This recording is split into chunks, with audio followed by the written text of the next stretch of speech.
Hello बच्चों, this is Abhilash Yadav, your social science teacher from मेडिजेई correct institute Kosli.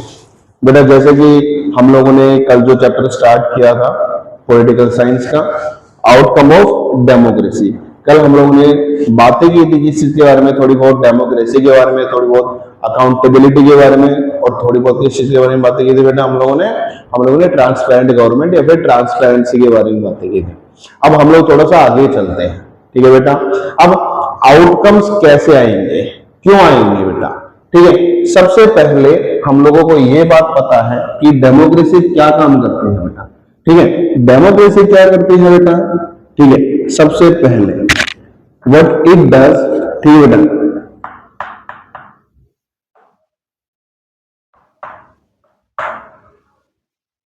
Enhance the dignity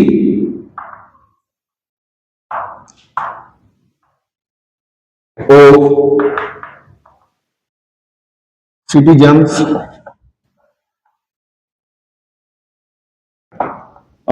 promotes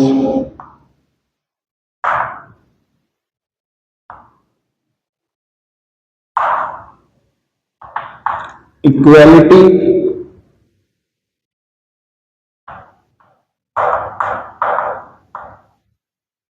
among citizens, allows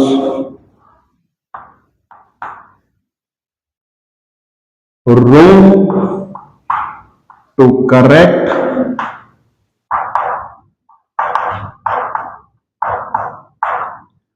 mistakes, resolve of conflict, और you can say solution, ठीक है बेटा। और चौथा हमारे पास में क्या है बेटा, जो चौथा है बेटा वो क्या है, पांचवा, मेथड ऑफ डिसीजन मेकिंग, ठीक है बेटा। तो ये कुछ चीजें हैं जो डेमोक्रेसी के अंदर क्या होती है, मेन होती है बेटा। मतलब क्या हो गया, enhance the dignity of citizens. Dignity का मतलब क्या हो गया, रेस्पेक्ट। मतलब जो भी डेमोक्रेसी है वहां पे सिटीजन्स को कुछ किसी प्रकार के राइट्स दिए जाते हैं बेटा, ठीक है। दूसरा है प्रोमोट्स इक्वलिटी अमंग सिटीजन्स। मतलब क्या है, यहाँ पे भी कुछ राइट्स दिए जाते हैं, जैसे राइट टू वोट। इसके अंदर क्या चीजें होती है बेटा, वो आप किसी भी धर्म के हो, आप किसी भी कास्ट के हो, ठीक है, आप किसी भी रेस के हो, ठीक है, अगर आप कंट्री के सिटीजन हो तो आप वोट दे सकते हो, ठीक है बेटा।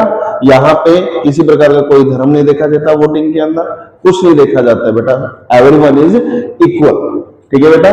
चलो, allows room to correct mistakes. मतलब डेमोक्रेसी के अंदर क्या है, हम लोग अपनी मिस्टेक्स को क्या कर सकते हैं, करेक्ट कर सकते हैं। फॉर एग्जांपल कि हम लोगों को एक लॉ बनाना है, ठीक है, हम लोगों ने वो लॉ इंप्लीमेंट किया, ठीक है, लेकिन जो पीपल है, जो सिटीजन है किसी भी देश के, वो सिटीजन्स क्या है, उस इम्प्लीमेंटेशन, जो लॉ का इम्प्लीमेंटेशन हुआ उस चीज से खुश नहीं है, उसके अंदर कुछ चेंजमेंट चाहते हैं, तो हम लोग उसके अंदर अमेंडमेंट कर सकते हैं बेटा, ठीक है। तो डेमोक्रेसी के अंदर ये चीज पॉसिबल है।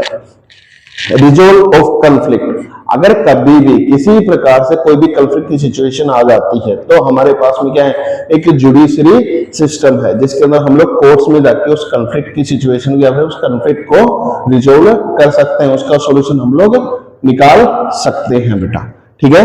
मेथड्स ऑफ डिसीजन मेकिंग, हमारे पास में मेथड्स ऑफ डिसीजन मेकिंग क्या है बेटा, मतलब क्या है, हम लोग डिसीजन किस प्रकार से लेते हैं। देखिए, जैसे कि हम लोगों ने आपको बताया था कि जो डिक्टेटरशिप है या ऑटोक्रेसी है, वहां पे जो पावर होती है इन वन हैंड होती है बेटा, ठीक है। तो वहां पे लोगों की जो है वो परवाह नहीं करते हैं कि लोग क्या सोचेंगे, क्या ये डिसीजन जो हम लोगों ने दिए हैं वो लोगों के लिए सही रहेंगे या नहीं रहेंगे, ठीक है। तो हमारे पास में एक पार्लियामेंट है, ठीक है, उसके अंदर हम लोग डिसीजन लेते हैं।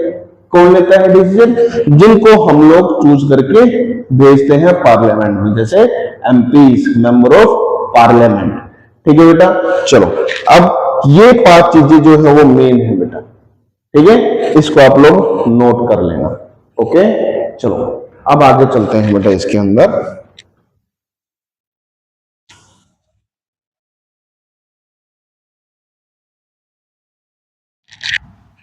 देखो बेटा, कल हम लोगों ने थोड़ी बहुत बातें की थी कि how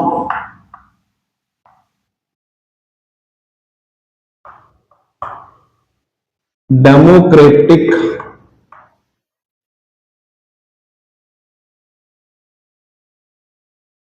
government is accountable, responsive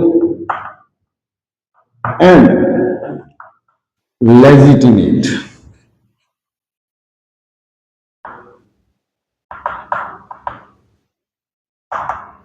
ठीक है बेटा, ठीक है।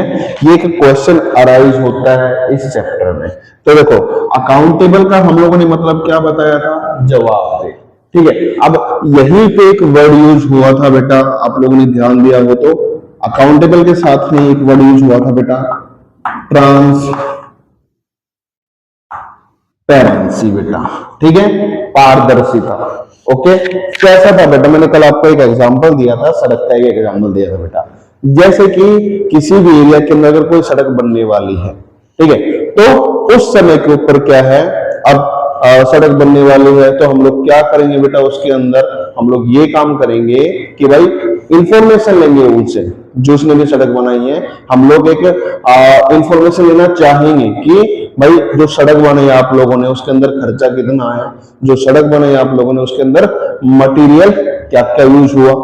ठीक है, अब ये तो था ट्रांसपेरेंसी की वी कैन टेक इंफॉर्मेशन, जैसे कि आरटीआई एक्ट 2005 है, उसके थ्रू हम लोग क्या कर सकते हैं, 30 दिनों के अंदर किसी भी चीज के बारे में इंफॉर्मेशन ले सकते हैं जो हमारे देश के अंदर हो रही है। ठीक है, अगर कोई इमरजेंसी केस होता है तो सर 48 आवर्स के अंदर हम लोगों को उस चीज का इंफॉर्मेशन मिल जाता है। ठीक है, तो ट्रांसपेरेंसी का मतलब क्या हो गया कि हमारे पास इंफॉर्मेशन है। ठीक है, अकाउंटेबिलिटी का मतलब क्या हो गया कि अगर वो सड़क टूट गई तो हम लोग इंजीनियर्स को पकड़ सकते हैं कि भाई आपने सड़क बनाई थी, मटेरियल क्या क्या यूज किया था, कैसा यूज किया था, भाई मैं हमको जवाब दो कि भाई जो ये सड़क बनाई इतनी जल्दी टूटी क्यों। ये है अकाउंटेबिलिटी बेटा। ठीक है, तो यहां पे बात आई किस चीज की, अकाउंटेबल बेटा। अकाउंटेबल क्या है, अकाउंटेबल क्यों है कि भाई सिंपल सी बात है, गवर्नमेंट हम लोगों ने चूज करी है तो अकाउंटेबल तो आप हो गए ही, आप लोगों को जवाब देना पड़ेगा कि भाई ये चीज देश के अंदर ऐसी चीज क्यों हो रही है। तो यही क्या है, अकाउंटेबिलिटी है बेटा। ठीक है, चलो, मतलब the government have to give the answers to the questions of the citizens of the country if they ask what is happening in the country and why it is happening in the country. Okay, then responsive it means that अगर मैं responsive की बात करता हूं बेटा, responsive का मतलब क्या बताया गया था बेटा कल, उत्तरदायी। मतलब क्या हो गया कि भाई रेस्पोंड करेगी गवर्नमेंट बेटा, जो भी डिमांड्स है लोगों की उसकी तरफ कौन करेगा, रिस्पॉन्ड, गवर्नमेंट रिस्पॉन्ड करेगी बेटा।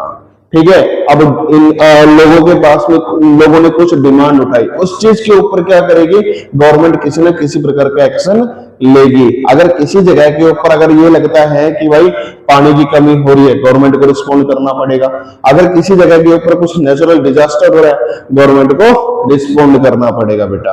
ठीक है, क्यों, क्योंकि गवर्नमेंट को हम ही लोगों ने क्या किया है, चूज किया है। मतलब डेमोक्रेटिक जो गवर्नमेंट है किसने चूज करी है, वो वहां के सिटीजन्स ने चूज करी है बेटा। ठीक है, उसके बाद में नेक्स्ट क्या है बेटा, लेजिटिमेट गवर्नमेंट है बेटा। लेजिटिमेट गवर्नमेंट है मतलब क्या है बेटा, वैध सरकार है, वैध और जायज सरकार है। ठीक है, अब वही चीज है बेटा, वैध और जायज क्यों बोलेंगे हम लोग। ठीक है, वैध और जायज बेटा हम लोग इस प्रकार से बोलेंगे, इसलिए बोलेंगे क्योंकि सेम आंसर बेटा क्या, कि भाई it is a legitimate form of government because in democracy the government is chosen by the citizens of that country. Okay बेटा, ठीक है, चलो इन चीजों को बेटा नोट्स के रूप में रेडी कर लेना आप लोग। ओके, चलो बेटा, अब क्वेश्चन यही अराइज होगा बेटा पूरा, इस चीज को बेटा ध्यान में रख लेना। ओके, इस चीज को ध्यान में रखना आप लोगों को कि how democratic government is accountable, responsive and legitimate form of government. बेटा तो बताया, अकाउंटेबल जवाबदेही, रेस्पॉन्सिव उत्तरदायी, ठीक है, और लेजिटिमेट वैध या जायज, और ये सारी चीजें क्यों है वो आप लोगों को बता दिया है। ठीक है, चलो अब थोड़ा और चीज देख लेते हैं बेटा इसके अंदर। अब बातें हुई थी बेटा किस चीज के बारे में, डेमोक्रेटिक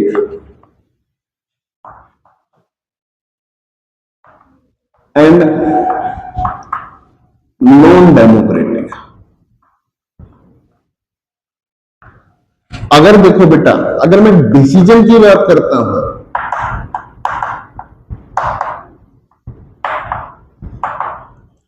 डिसीजन मेकिंग की बात करता हूं, तो डिसीजन सबसे फास्ट कहां लिए जाएंगे, नॉन डेमोक्रेटिक के अंदर लिए जाएंगे। क्यों? क्योंकि बेटा वो एक डिक्टेटर के द्वारा चलाया जाएगा। ठीक है, अगर डिक्टेटर के द्वारा चलाया गया है इसका मतलब ऑटोक्रेसी है।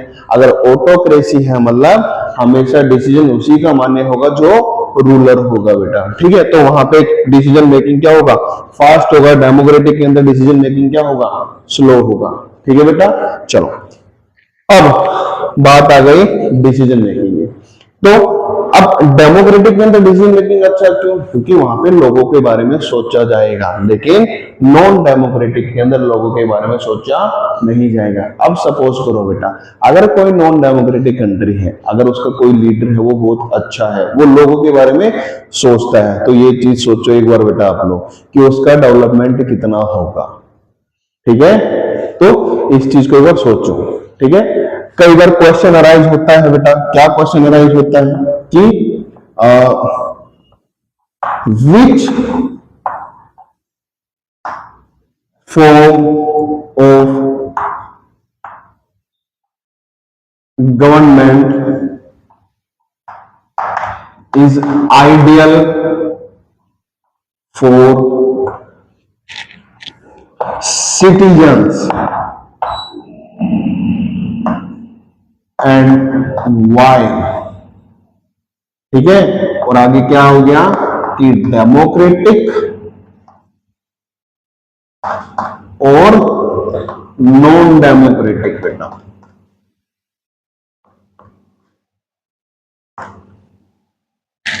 अब बेटा देखो, हम लोगों ने इस चैप्टर के बारे में अकाउंटेबिलिटी के बारे में बातें करी, हम लोगों ने इसके अंदर किस चीज के बारे में बात करी, रिस्पॉन्सिव फॉर्म के बारे में बात करी बेटा। हम लोगों ने इसके अंदर किस चीज के बारे में बात करी है बेटा, हम लोगों ने इधर responsive, accountable and legitimate form of government के बारे में बात की है, और क्यों है ये सारी भी चीजें मैं आपको बता चुका हूं बेटा। ठीक है, अब बात ये आती है कि एक तो ये कि हाँ भाई आइडियल कौन सा है। ठीक है, अब आइडियल कौन सा है, आइडियल हम डेमोक्रेटिक को भी मान सकते हैं, नॉन डेमोक्रेटिक के अंदर भी मान सकते हैं, लेकिन वो डिपेंड करेगा वहां का रूलर कैसा है।